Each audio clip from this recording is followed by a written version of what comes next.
नमस्कार। ये आकाशवाणी पटना है। अब आप खालिद रशीद से प्रादेशिक समाचार सुनिए। पहले मुख्य समाचार। प्रधानमंत्री नरेंद्र मोदी ने डिजिटल अरेस्ट के नाम पर की जा रही धोखाधड़ी पर चिंता व्यक्त की है। उन्होंने लोगों को भयभीत न होने और डिजिटल सुरक्षा के लिए आवश्यक कदम उठाने की सलाह दी। प्रधानमंत्री ने आकाशवाणी पर मन की बात कार्यक्रम में लोगों से वोकल फॉर लोकल की भावना के अनुरूप दिवाली में स्थानीय उत्पादों की खरीद करने की अपील की। पूर्व सांसद शहाबुद्दीन की पत्नी हिना शहाब और उनके पुत्र राष्ट्रीय जनता दल में शामिल। और विधानसभा की 4 सीटों पर उपचुनाव के लिए नामांकन पत्रों की कल जांच होगी। अब समाचार विस्तार से। प्रधानमंत्री नरेंद्र मोदी ने डिजिटल अरेस्ट फ्रॉड को लेकर चिंता प्रकट की है। आकाशवाणी से मन की बात कार्यक्रम में आज श्री मोदी ने अपने विचार साझा करते हुए कहा कि कानूनन किसी को भी डिजिटली अरेस्ट नहीं किया जा सकता। उन्होंने स्पष्ट किया कि डिजिटल अरेस्ट के नाम पर हो रहे फर्जीवाड़े को रोकने के लिए सभी जांच एजेंसियां मिलकर काम कर रही हैं। तमाम जांच एजेंसियों में तालमेल बनाने के लिए नेशनल साइबर कोऑर्डिनेशन सेंटर की स्थापना की गई है। एजेंसियों की तरफ से ऐसे फ्रॉड करने वाली हजारों वीडियो कॉलिंग आईडी को ब्लॉक किया गया है।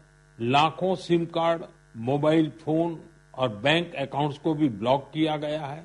डिजिटल अरेस्ट के नाम पर हो रहे स्कैम से बचने के लिए बहुत जरूरी है हर नागरिक की जागरूकता।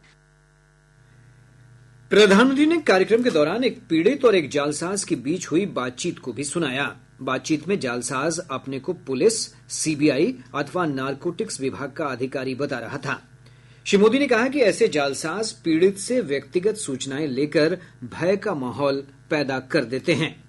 श्री मोदी ने लोगों से अपील की कि वे ऐसे फर्जी कॉल आने पर भयभीत न हों। उन्होंने डिजिटल सुरक्षा के लिए 3 उपायों की चर्चा की। ये उपाय हैं रुको, सोचो और करो। मैं आपको डिजिटल सुरक्षा के 3 चरण बताता हूं। रुको, सोचो, एक्शन लो। कॉल आते ही संभव हो तो स्क्रीनशॉट लें और रिकॉर्डिंग जरूर करें। दूसरा चरण है सोचो। कोई भी सरकारी एजेंसी फोन पर ऐसे धमकी नहीं देती, न ही वीडियो कॉल पर पूछताछ करती है, न ही ऐसे पैसा की मांग करती है। और तीसरा चरण कहता हूं एक्शन लो। राष्ट्रीय साइबर हेल्पलाइन 1930 डायल करें। परिवार और पुलिस को सूचित करें। प्रधानमंत्री ने डिजिटल फ्रॉड की स्थिति उत्पन्न होने पर लोगों को शांत रहने और अपनी व्यक्तिगत सूचना किसी से भी साझा न करने की सलाह दी। प्रधानमंत्री ने लोगों को ऐसे मामलों में सलाह के लिए साइबर हेल्पलाइन नंबर 1930 डायल करने और वेबसाइट cybercrime.gov.in पर मामले की जानकारी देने की सलाह दी है। प्रधानमंत्री ने कहा कि साइबर फर्जीवाड़े के शिकार लोगों को जागरूकता का प्रसार भी करना चाहिए। इसके लिए #SafeDigitalIndia का उपयोग किया जा सकता है। प्रधानमंत्री ने आत्मनिर्भर भारत अभियान की सफलता पर प्रसन्नता व्यक्त की है। उन्होंने कहा कि यह अभियान देश की सामूहिक चेतना का अंग बन गया है। कभी दुनिया में सबसे ज्यादा डिफेंस इक्विपमेंट खरीदने वाला भारत आज 85 देशों को एक्सपोर्ट भी कर रहा है। स्पेस टेक्नोलॉजी में भारत आज चंद्रमा के साउथ पोल पर पहुंचने वाला पहला देश बना है। लद्दाख के हानले में हमने एशिया की सबसे बड़ी इमेजिंग टेलीस्कोप मैस का भी उद्घाटन किया है। ये 4300 मीटर की ऊंचाई पर स्थित है। ये मेड इन इंडिया है। मन की बात में प्रधानमंत्री ने फिट इंडिया के बारे में भी बात की। उन्होंने संतोष जाहिर किया कि भारत के लोग फिटनेस के बारे में ज्यादा जागरूक हो रहे हैं। प्रधानमंत्री ने श्रोताओं से नवाचार और आत्मनिर्भर भारत संबंधी उदाहरण सोशल मीडिया पर साझा करने की भी अपील की। उन्होंने त्योहारों के इस मौसम में खरीदारी करते समय वोकल फॉर लोकल के मंत्र को ध्यान में रखने की अपील की। प्रधानमंत्री ने कहा कि इस वर्ष 2 महान नायकों सरदार पटेल और भगवान बिरसा मुंडा की 150वीं जयंती है। सरदार पटेल की 150वीं जयंती इस महीने की 31 तारीख को है और भगवान बिरसा मुंडा की 150वीं जयंती 15 नवंबर को मनाई जाएगी। इन दोनों महापुरुष ने अलग अलग चुनौतियां देखी, लेकिन दोनों का विजन एक था, देश की एकता। सरकार ने महान विभूतियों की 150वीं जन्म जयंती को राष्ट्रीय स्तर पर मनाने का निर्णय लिया है। मैं आप सभी से आग्रह करूंगा कि आप इस अभियान का हिस्सा बने, लौह पुरुष सरदार पटेल से जुड़े अपने विचार और कार्य #सरदार 150 के साथ साझा करें और धरती आबा बिरसा मुंडा की प्रेरणाओं को #बिरसा मुंडा 150 के साथ दुनिया के सामने लाए। श्री मोदी ने इस वर्ष 31 अक्टूबर को दिवाली के अवसर पर सरदार पटेल की जयंती का उल्लेख करते हुए कहा कि इसके कारण रन फॉर यूनिटी 29 अक्टूबर को ही आयोजित होगी। श्री मोदी ने मन की बात कार्यक्रम में लोगों को आगामी त्योहारों, धनतेरस, दीपावली, छठ पूजा और गुरु नानक जयंती की शुभकामनाएं भी दी हैं। प्रधानमंत्री नरेंद्र मोदी के मन की बात कार्यक्रम को सुनने के लिए भाजपा प्रदेश मुख्यालय समेत विभिन्न जिलों में विशेष कार्यक्रम का आयोजन किया गया। पटना स्थित प्रदेश कार्यालय में उप मुख्यमंत्री सह पूर्व भाजपा प्रदेश अध्यक्ष सम्राट चौधरी और पार्टी के अन्य नेताओं तथा कार्यकर्ताओं ने मन की बात कार्यक्रम को सुना। उप मुख्यमंत्री ने कहा कि प्रधानमंत्री श्री मोदी ने साइबर फ्रॉड और डिजिटल अरेस्ट जैसे गंभीर मुद्दे को उठाकर लोगों का मार्गदर्शन किया है। उन्होंने कहा कि मन की बात में आत्मनिर्भर भारत, फिट इंडिया अभियान और लोकल फॉर वोकल जैसे विषयों को लेकर प्रधानमंत्री ने देशवासियों को देश की प्रगति से सीधे तौर पर जोड़ दिया है। प्रादेशिक समाचार आप आकाशवाणी पटना से सुन रहे हैं। ताजा समाचारों के लिए आप हमारे एक्स हैंडल AIR_News_पटना पर जा सकते हैं। सीवान के पूर्व सांसद मोहम्मद शहाबुद्दीन की पत्नी हिना शहाब और उनके पुत्र ओसामा शहाब ने आज राजद की सदस्यता ग्रहण कर ली। राजद अध्यक्ष लालू प्रसाद ने इन्हें पार्टी की प्राथमिक सदस्यता ग्रहण कराई। इससे पहले तेजस्वी यादव ने संवाददाताओं से बातचीत में इन दोनों के पार्टी में शामिल होने की घोषणा की थी।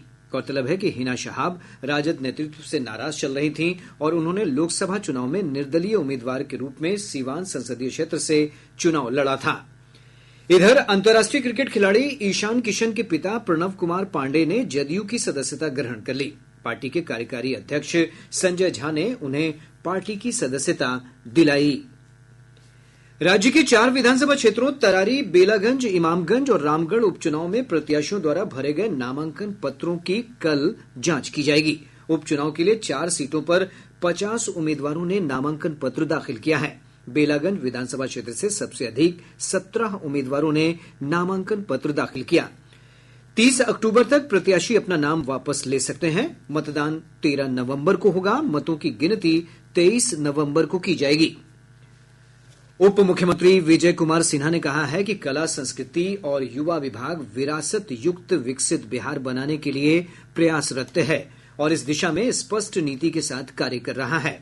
श्री सिन्हा ने नेता प्रतिपक्ष तेजस्वी यादव के आरोपों का जवाब देते हुए कहा कि हरिहर क्षेत्र सोनपुर मेला में तय मानदंडों के आधार पर कलाकारों को मानदेय दिया जाता है। उन्होंने कहा कि इस वर्ष सोनपुर मेले में 12 दिनों के लिए विभाग के कार्यक्रमों में शामिल होने के लिए मानदेय के साथ आमंत्रित कलाकारों की सूची तैयार की जा रही है।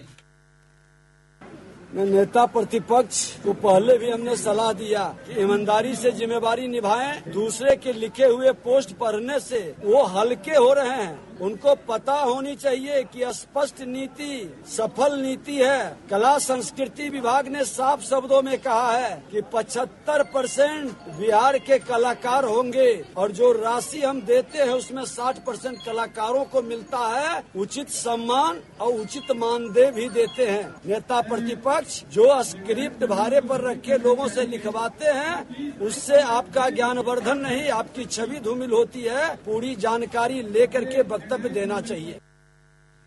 चक्रवाती तूफान दाना का प्रभाव प्रदेश के विभिन्न भागों में अभी भी बना हुआ है। मौसम विभाग से प्राप्त जानकारी के अनुसार पिछले 24 घंटे के दौरान राज्य के दक्षिण पूर्वी भागों में कई स्थानों पर मध्यम स्तर की वर्षा दर्ज की गई।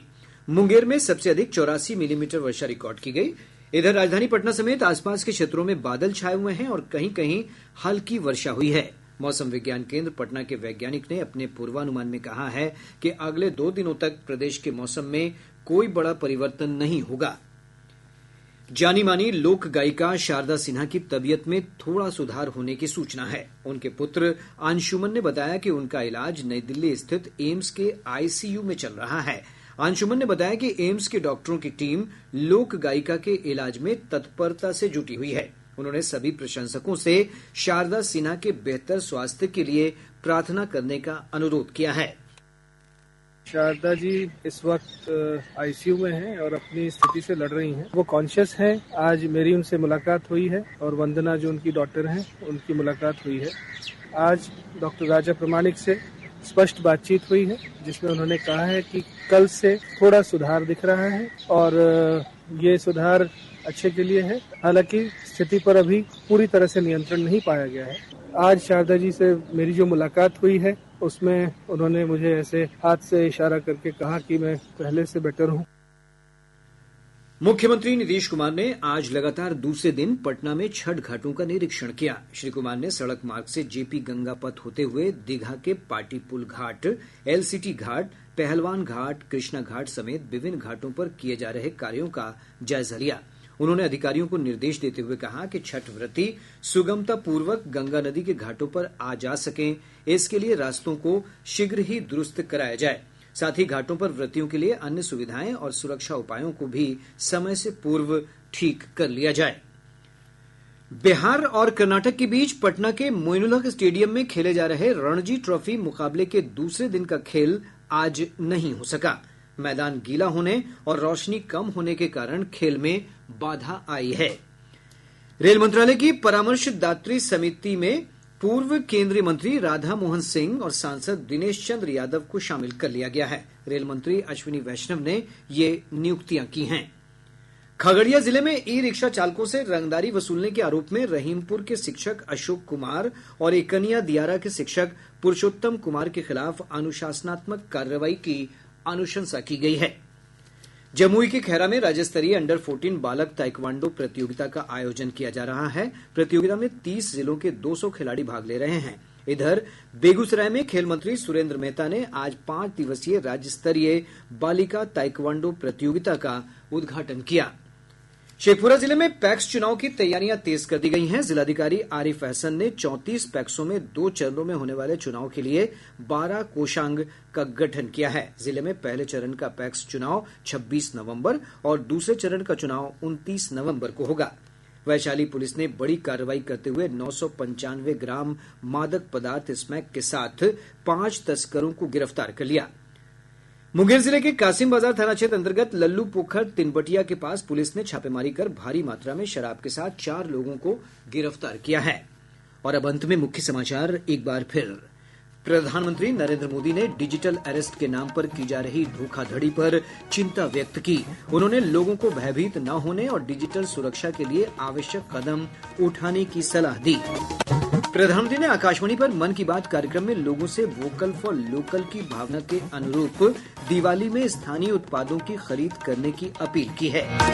पूर्व सांसद शहाबुद्दीन की पत्नी हिना शहाब और उनके पुत्र राष्ट्रीय जनता दल में शामिल। और विधानसभा की 4 सीटों पर उपचुनाव के लिए नामांकन पत्रों की कल जांच होगी। इसके साथ ही आकाशवाणी पटना से प्रसारित प्रादेशिक समाचार का ये अंक समाप्त हुआ।